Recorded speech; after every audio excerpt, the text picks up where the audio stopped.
Now, if we can carry on with the next question on the paper, which is about the Mayor's action plan for improving transparency, accountability and trust in policing. And that is in the name of Assembly Member Russell. Keeping our city safe relies on strong relationships between the police and all of London's communities. That's why in November 2020 I published my action plan for transparency, accountability and trust in policing. We've made good progress in the years since we published the action plan. The Met Police Service has conducted a review of pre-arrest handcuffing and focused on recruitment and outreach to increase the number of black recruits.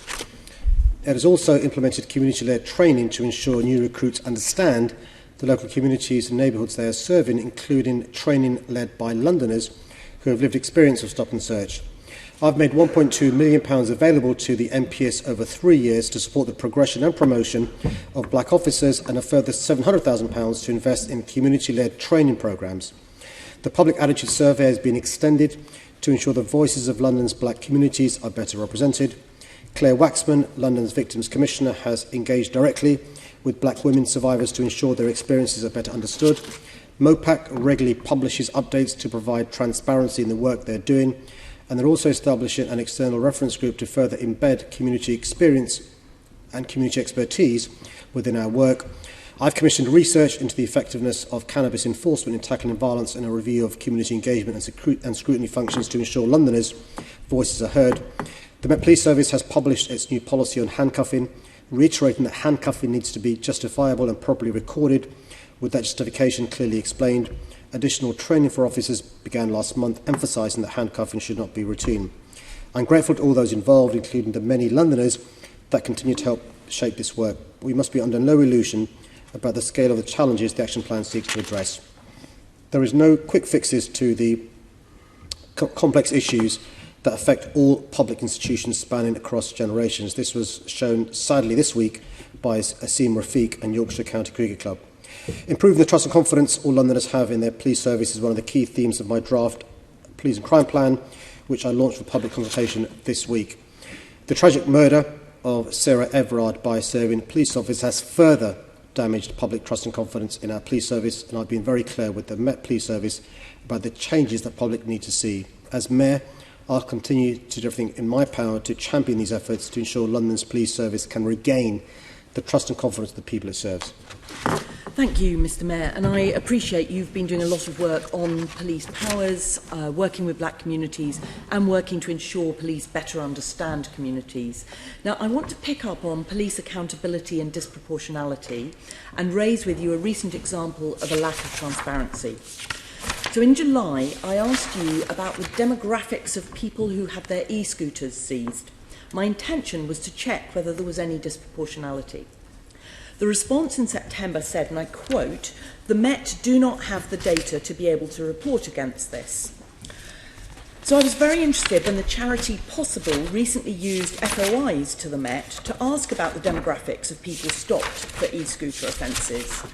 These FOIs revealed that black Londoners were over 3 times more likely to be stopped for e-scooter offences than white Londoners. So the data clearly does exist and reveals a worrying disproportionality. Now, your answer to me, to the written question, wasn't quite right, and I understand that the Met would have provided that information, but are you comfortable with that lack of transparency? Chair, no. I mean, look, what the member raises is a source of concern. If the information exists and it's easily providable, it should be provided, particularly when your function in a democracy is to hold me and the police to account. That's how we engender more confidence. And so can I, Chair, with your permission, take this away and speak to my Deputy Mayor and you to see what went wrong, but to reassure myself there aren't other examples where things may have gone wrong. That would be great. I'm not here to gotcha the police, but as you say, my job as an Assembly member is to scrutinise, and I can't do that if I don't have that information. Now that I've made you aware of this, and I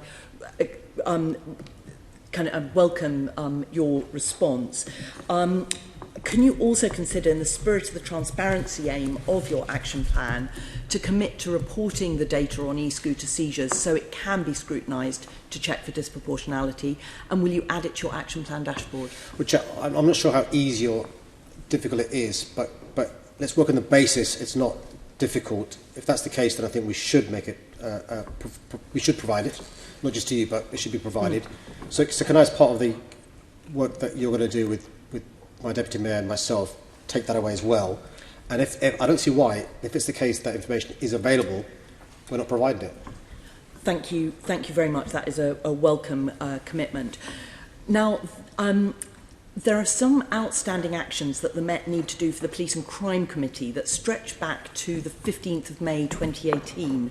That's over 3.5 years ago, which is actually longer than your second term as mayor is going to be.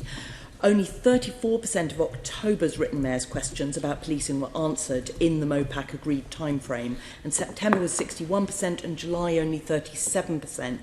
So will you speak to MOPAC and the Met about their openness and transparency with the Assembly?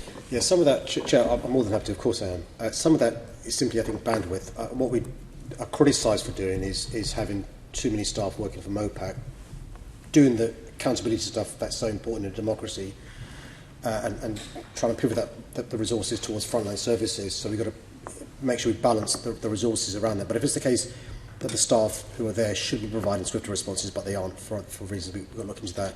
Again, can I take that away and speak to my Deputy Mayor and the Chief Executive and see what the source is and why that is the case and rectify it? Thank you very much. That's very welcome, and I've got no